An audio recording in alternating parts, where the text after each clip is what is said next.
안녕하세요. LH 한국토지주택공사입니다. 무주택 서민의 주거 안정을 위한 임대주택을 지속적으로 공급하기 위해 LH는 민간 사업자가 건축 예정인 주택을 매입하고 있는데요. 어떤 주택이 매입 대상일지, 절차는 어떻게 진행될지 하나씩 차근차근 알려드리겠습니다.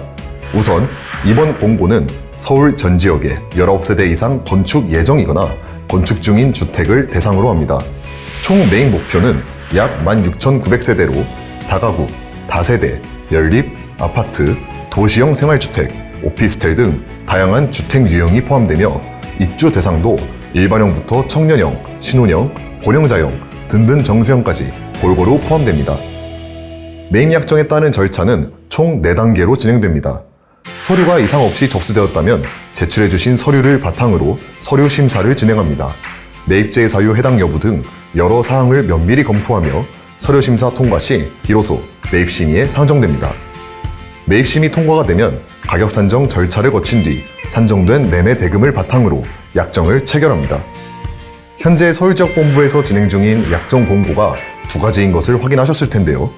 두 공고의 가장 큰 차이는 건축물 부분의 매매 대금을 산정하는 방식에 있습니다. 감정평가형은 계획하신 건물을 감정평가하여 매매 대금을 산정하고, 건물 공사비 연동형은 계획하신 건물을 공사하는 데 필요한 비용을 바탕으로 매매 대금을 산정합니다. 보시는 바와 같이 두 유형의 접수 요건 등의 차이가 있다는 점을 주의하여 주시기 바라며 꼭 준비하시는 유형에 맞는 공고문을 열람하여 주시기 바랍니다. 각 유형의 구체적인 프로세스에 대해서 안내드리겠습니다.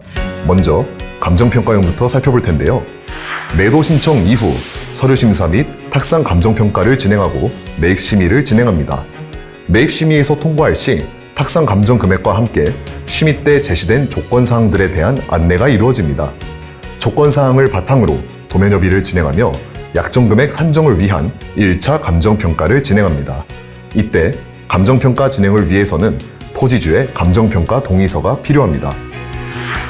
공사비 연동형 역시 심의 이후 도면협의 및 감정평가를 진행하는 것은 동일하나 토지에 대해서만 감정평가를 한 뒤 실시설계 수준의 도면을 바탕으로 공사비 산정 및 검증 절차를 진행합니다. 이후 결정된 토지 1차 감정평가 금액과 산정된 건물 공사비의 합계가 약정 금액이 되는 것이며 약정 금액을 바탕으로 약정을 체결합니다. 단, 우리 공사와 매도 신청인의 동의하에 건물 공사비 산정 전 토지 감정평가 금액을 바탕으로 먼저 매입 약정을 체결할 수 있습니다.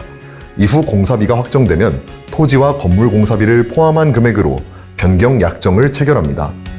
약정 체결 후에는 두 유형 모두 동일하게 공사 단계별로 총 5단계의 품질 점검을 진행하고 이 과정 진행도에 따라 매입 대금이 지급됩니다.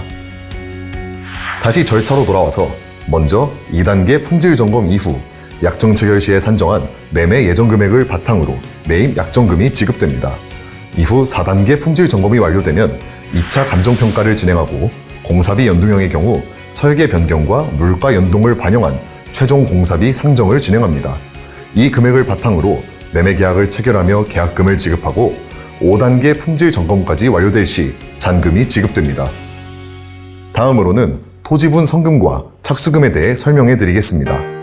토지분 선금은 약정 체결 이후에 신청이 가능합니다. 근저당 설정과 담보신탁 방식의 경우 토지 평가 금액의 50%까지 토지 선금으로 지급할 수 있습니다. 이 선금은 용도가 공고상 기재된 사항에 부합할 때에만 지급되며 선금의 한도가 보다 높다 하더라도 용도상 필요한 금액만큼만 지급될 수 있습니다. 또한 우리 공사는 1순위 근저당 설정과 단독 1순위 우선수익권 설정을 통해 채권을 확보하오니 참고하여 주시기 바랍니다. 관리형 또는 차입형 토지신탁으로 약정을 체결하신 뒤 선금을 요청하실 경우에는 지급금액의 한도는 토지분 평가금액의 70%까지, 약정 체결 통지 후 30일 내로 약정 체결을 진행하셨다면 최대 80%까지 지급이 가능합니다. 동일하게 우리 공사는 단독 1순위 우선수익권 설정으로 채권을 확보합니다. 착수금은 다음과 같은 착수금 지급 기준에 따라 약정 통지 이후 일정 기간 안에 착공 시 기간을 계산하여 지급됩니다. 앞서 설명드렸던 2단계 품질점검 완료 시 지급되는 매입 약정금 지급 시 이미 지급된 토지 선금과 착수금을 제외한 나머지 금액이 지급되는 점 참고해 주시기 바랍니다. 다음은 매입 대상 주택에 대해 설명드리겠습니다. 보시는 표와 같이 공급 유형에 따라 면적 기준과 주택 유형, 요구되는 방 개수에 차이가 있습니다. 예를 들어 전용 면적 30제곱미터의 주택을 신혼 신생아 유형으로 접수하셨을 시에는 접수 반려되거나 심의에서 제외될 수 있습니다. 또한 매입 제외 대상에 해당하지 않는지도 꼭 확인하여 주시기 바랍니다. 다음과 같은 사항에 해당할 시 접수 반려되거나 심의 제외될 수 있습니다. 재정비 촉진 지구에 해당하거나 주택 진입로가 확보되지 않은 주택이거나 주변에 위험물 저장 및 처리시설 등이 있는 경우 등이 있으므로 사업계획 전 반드시 면밀히 검토해 주시기 바랍니다. 다음은 매입심의와 심의 결과에 대해 설명드리겠습니다. 매입심의에서는 제출하신 주택의 공급 유형에 따른 수요 및 입지 여건, 설계 품질, 탁상 감정평가 결과 등 다방면의 검토를 진행합니다. 이 중 설계 품질에 관련하여 자주 지적되는 사항들을 담은 설계 관련 주요 고려사항 안내를 미리 살펴보시기 바랍니다. 설계 검토 시 중시되는 것이 용적률의 근거입니다. 꼭 접수 시점의 관련 법령 및 지구 단위 계획을 확인하시어 용적률에 대한 객관적 정보를 알려주셔야 합니다. 만약 지구 단위 계획 및 관련 법령이 변경될 것으로 판단하여 이를 용적률에 선반영하여 작성하실 시 접수 단계에서 반려되거나 심의 제외될 수 있으니 꼭 확인하여 주시기 바랍니다. 매입 심의의 결과는 통과, 조건부 통과, 제외, 보류 4가지로 나뉩니다. 이 중 통과와 조건부 통과를 매입 심의 통과한 것으로 보며 보류는 심의 지적사항에 대한 조치 계획을 포함하여 다시 접수해 주시면 2차 심의 상정이 가능합니다. 2차 심의에서는 보류 결과가 나올 수 없기 때문에 통과, 조건부 통과, 제외로만 판정받을 수 있습니다. 신청 접수를 위해서는 다음과 같은 서류들이 필요합니다. 모든 서류는 실물 원본 서류를 우편 또는 방문 접수해 주셔야만 하며 공고문상 기재된 메일 주소로 모든 서류에 스캔본을 발송해 주셔야 합니다. 한번 접수된 원본 서류는 반환할 수 없기 때문에 꼭 제출 전 스캔을 해주시는 것을 당부드립니다.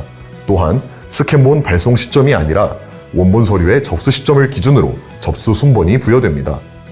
접수 이후 서류 및 도면 검토 과정에서 누락사항이 발견될 시 보완을 요청할 수 있으며 보완사항 회신 소요 기간에 따라 심의 일정이 연기될 수 있습니다. 또한 서울지역본부에서는 설계도면 관련 사전 컨설팅을 진행하고 있습니다. 예약제로 운영되므로 문의초로 전화하시어 예약 진행하여 주시기 바랍니다. 입지, 수요, 공고 내용 등 단순 질의는 유선 상담으로 우선 진행되며 필요에 따라 대면 상담이 가능하오니 참고하여 주시기 바랍니다. 이 외에도 민간 신축 매입 약정에 대해 매도 신청인의 이해를 돕기 위한 Q&A를 정리하였습니다. 첫째, 사업지의 토지 소유권 확보 관련. 반드시 토지 소유권을 확보하셔야만 접수 가능한 것은 아닙니다. 다만 토지 소유권을 확보하셔서 신청하시면 유리한 점이 많습니다. 매도 신청 접수 시 토지 소유권을 확보를 증명하실 수 있는 서류를 제출하시면 토지 소유권이 확보되지 않은 주택보다 먼저 매입 심의 진행이 가능하며 이후 절차도 보다 빠르게 진행할 수 있습니다. 또한 매도 신청 접수 당시에 토지 확보를 하지 않으셨다면 약정 체결 이후 3개월 이내로는 토지 확보가 되어야 합니다. 둘째, 공급 유형별 선호되는 주택의 위치. 서울 지역은 위치마다 다르긴 하지만 대체로 수요가 있는 편입니다. 청년형은 대학가나 역세권, 신혼신생아 유형과 든든전세 유형은 교육 환경이 좋고 아이 키우기에 적합한 정지여건을 갖춘 곳이 선호됩니다. 접수 시점의 공급 유형은 사업 시행자가 결정해야 하므로 계획하시는 사업지를 면밀히 검토하시어 적합한 유형을 판단 부탁드립니다. 셋째, 매입 접수 시 요구되는 도면 수준. 다음 항목을 확인하시어 제출 부탁드립니다. 넷째, 가격 산정 방식 변경. 50세대 이상 건축 예정 건축물로 공사비 연동형으로 접수된 건에 한해서 감정평가율에 이전에 한해 감정평가형으로 가격 산정 방식을 변경할 수 있습니다. 산정 방식 변경을 위해 각서를 제출하셔야 하며 각서 진구 후 다시 공사비 연동형으로 변경하는 것은 불가합니다. 이상으로 서울지역본부에서 진행 중인 민간신축 매입약정 사업에 관한 설명을 마치겠습니다. 앞으로도 공사의 사업에 큰 관심을 기울여 주시기 바랍니다. 감사합니다.